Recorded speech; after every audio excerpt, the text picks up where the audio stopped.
Prudence Dailey was awarded that very special honour, and I'm delighted that she joins me now to give her exclusive insight. Now, Prudence, just this year, you received an MBE in the Queen's Jubilee Honours for services to the Church of England.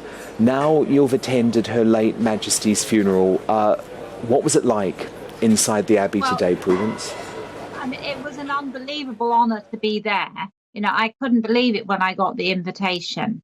And of course, it was incredibly moving. I mean, I've never experienced anything like it. To be there with all those, well-known figures from politics in our country and heads of state from abroad, and all the members of the royal family all come to pay tribute to our remarkable Queen.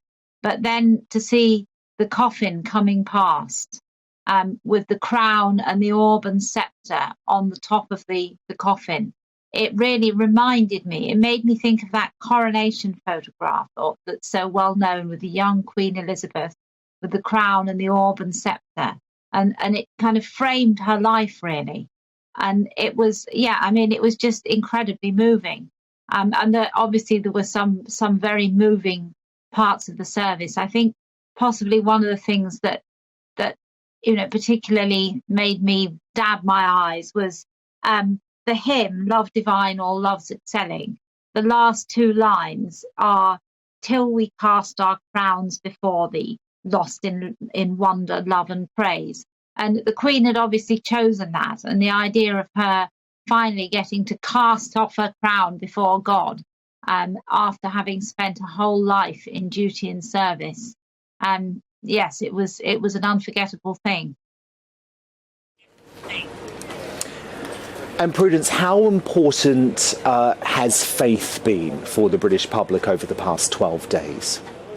Well, I think it clearly. I mean, I didn't have the stamina to go and stand in that incredible queue, but for people who did, it seemed to have been almost a religious experience. And I think that the Queen's faith, the Queen's own faith, about which we've heard more and more over the years, and which, was certainly very manifest in the service all the way through.